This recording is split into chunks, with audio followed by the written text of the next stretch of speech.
Here's Jack Musa on the breakaway, looking for two, he's got it!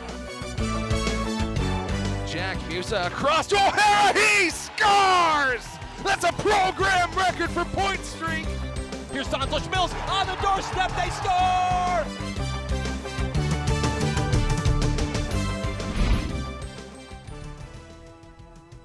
Hello and welcome to the fourth episode of the UMass Hockey Preview Show presented by UMass Journalism. I am John Ruggiero. And I'm Jacob Repper. For this episode, we'll break down UMass's loss to Northeastern on the touchscreen, highlight their overtime win against Bentley, and preview the series versus the University of Nebraska, Omaha. The Minutemen came into Friday 3-0 for the first time since 2018, Jacob, family weekend this past weekend at the Mullen Center. It was their first Hockey East opponent of the year in the Northeastern Huskies. And the big question, John, was could UMass continue their momentum into this game? They started off 3-0, big win against Stonehill, but this Northeastern team very strong defensively. 5 of their 8 defensemen, upperclassmen, and a great goaltender in Lawton Zacher. And this Northeastern team, they got off to a pretty good start. Yeah, Jacob, the Northeastern Huskies came out flying. They scored a goal within the first 2 minutes of the game to take an early lead. But then Owen Murray gives the puck away at the blue line. That allows Joe Connor to go ahead and score his third goal of the season. Michael Rabel a little bit out of position there as Connor goes forehand, backhand on Rabel. And you see it right here. Michael Rabel a little bit dead to rights there. A great finish from Connor. And then what happens? UMass comes the other way, 2-0, middle of the second, and a big goal there from Bo Cosman. His first ever collegiate goal. You see the Minutemen jumping around him to get it to 2-1. Yeah, Jacob got a lucky deflection there, but then another giveaway at the blue line.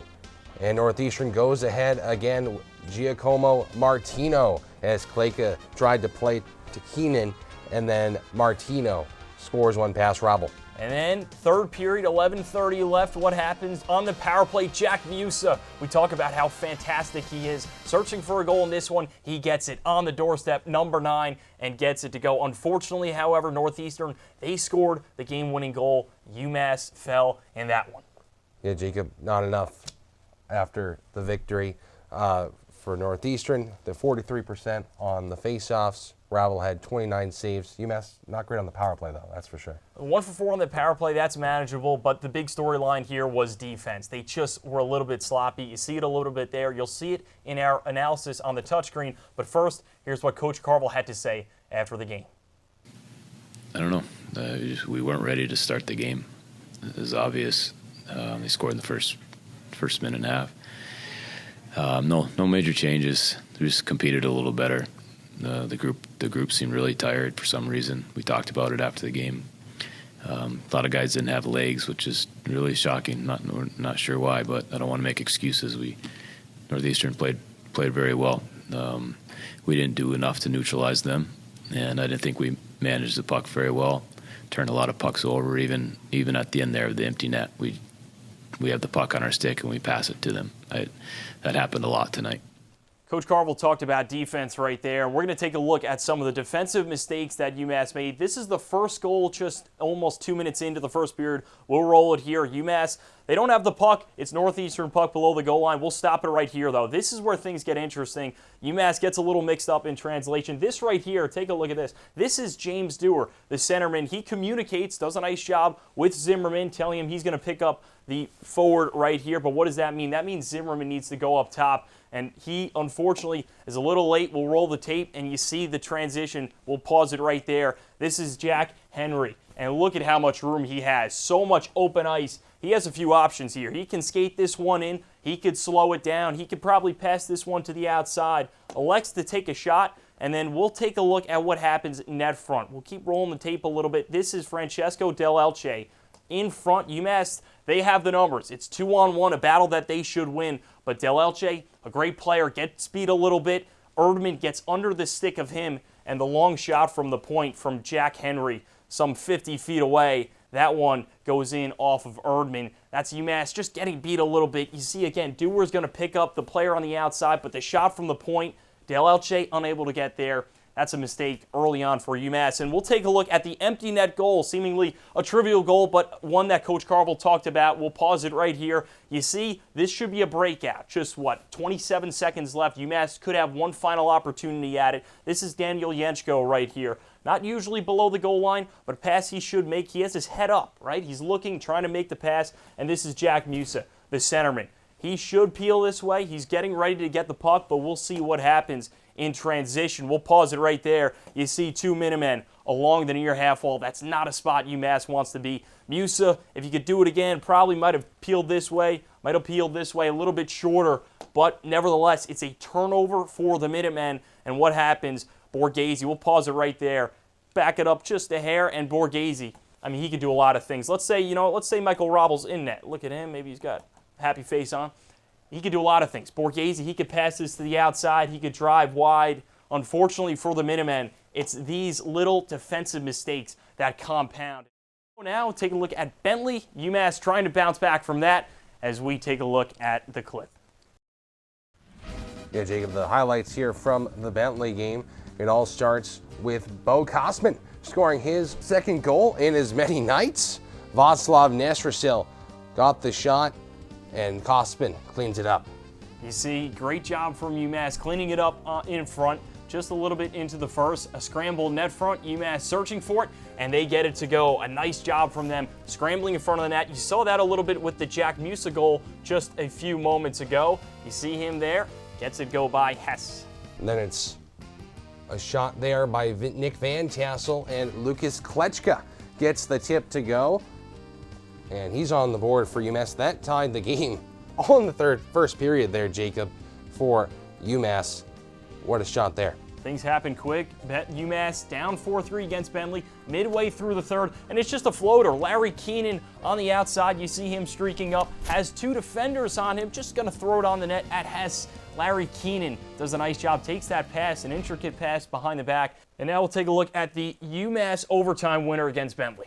Yeah, Jacob, we'll see it here on the big screen as we play the video. Bentley gets below the goal line there, loses the puck. That allows UMass to come up the ice with a 3-on-2. A little break here. Nestrasil breaking in on the left, finds Jack Galenic, his line mate. He draws a bunch of the Bentley players here, and you see it here. If we stop it right there, there's Larry Keenan going to the bench down there, and then you have these three Bentley players just all crumbled up in that corner. And that is going to allow Galenic to take the space around the net, and then off of the bench it's going to come Francesco Dell'Alce as we roll the clip here. And you see it there, Dell'Alce right off the bench, stop it again, roll it back just a tad if we can. You see this Bentley player coming down the ice here, and his skates are pointed in this direction. Look at that lane. That allows Dell'Alce to fake going this way, but he's not going to do it. He's going to cut to the inside, and we'll keep it going here. You see the great move by Dell'Alce. Stop it again as he goes towards the slot there. And then this guy is going to pick him up. And then as well you have Nestrasil in the back, drawing this Bentley player right here.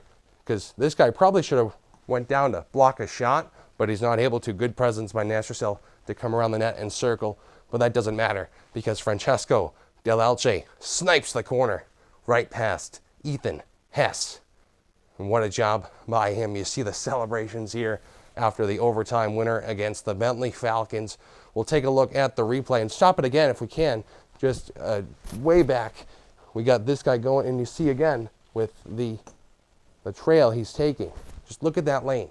It's not going to work for him, and it definitely didn't. That allowed Dell'Alce to go right past him, and he scores easily in the overtime victory for UMass. So now we're going to take a look at what he had to say after the game. No, I agree. I think, like I said, we got still a lot of room to grow. I think, it starts with the D. I think the D need to be the backbone of the team. And, Mike played huge for us this weekend, and I think without him, the results are very different. So we need to start helping him out a little bit more, and I think our team will take off from there.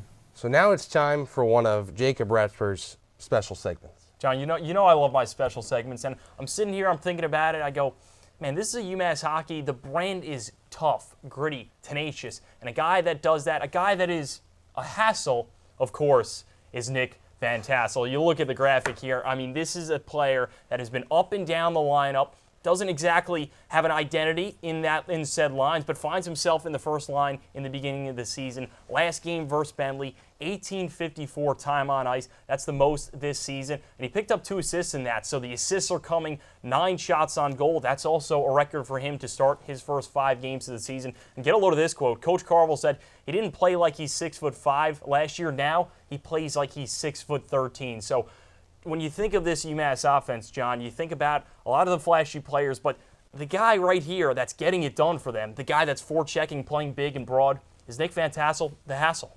Boy, I'd like to be 6'13", Jacob. That must be nice. But he continues to serve a role as a guy that can be placed essentially anywhere in the lineup. And we asked him just about that after practice in this week's media. Take a look. You've been up and down the lineup for this first line this past weekend. What does that say about your adaptability to play with anyone? Yeah, I think like I just said, I kind of learned from those first 2 years. Like first year, I was kind of in and out of the lineup, whether it was extra forward, fourth line. My second year, I went from fourth line to second line, third line. But I mean, that's kind of something I learned. It's kind of just a bad excuse to say, well, I'm not used to playing with these guys, but, Carv's very just, he rewards guys accordingly. So it's been good, staying consistent with some of those guys, but I think any guy here can play with anyone.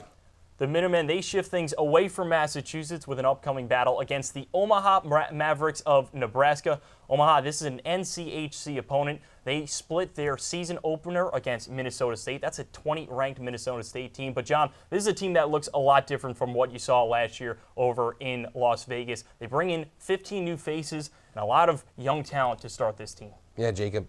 Exciting time for the Omaha Mavericks, and we're going to take a look at some of these new faces here, starting with Marcus Wen. He comes from the the WHL, the CHL, of course, in Canada. 67 points last season, and he's the highest scorer so far on the team with 3 points through the first 2 games. Then it's freshman Jeremy Larange.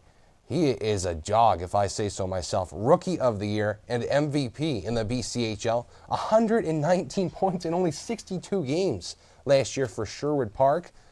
Unbelievable stuff from him. Has 2 assists already, the Blue Jackets draft pick. And then we'll move on to Cameron Mitchell, the senior forward, one of the only top returning scorers from last season. Had 20 points in 32 games last year. And then to the NCHC Goaltender of the Year from last season, Simon Letkotsi, captain coming into this year, 271 goals against average and 922 save percentage. He was the 2024 Icebreaker Tournament most outstanding player against UMass last season. So look for a majority of these players to provide an impact during these weekend's games. And, John, in our prep, this is an interesting Omaha team because you see the talent right there, but they lost their top 4 scorers from last season. So the offense has vanished a little bit, but like you saw right there, there's 7 Canadian players in total that come from the CHL. They're also the second oldest team in the NCHC, and they're led by a really good coach in head coach Mike Gabinet. He's in his 9th season here in Omaha and previously had ties to Canadian hockey. He was an assistant coach. Probably a big reason why he brought in a lot of those CHL players. So a young team searching for an identity, a really good goaltender, a couple flashy players. It should be a good matchup for UMass. Yeah, Jacob, it all take place this Friday and Saturday, 8 o'clock Eastern Time down in Nebraska. We're on our way there shortly. Upcoming on Thursday, we'll have the call for you on WMUA. Tune into that. But for now, that is all the time we have on the UMass Hockey Preview Show presented by UMass Journalism. I am John Ruggiero. And I'm Jacob Repper. We'll see you next week where we recap the trip to Omaha and preview UMass's series versus the Cornell Big Red. We'll see you then.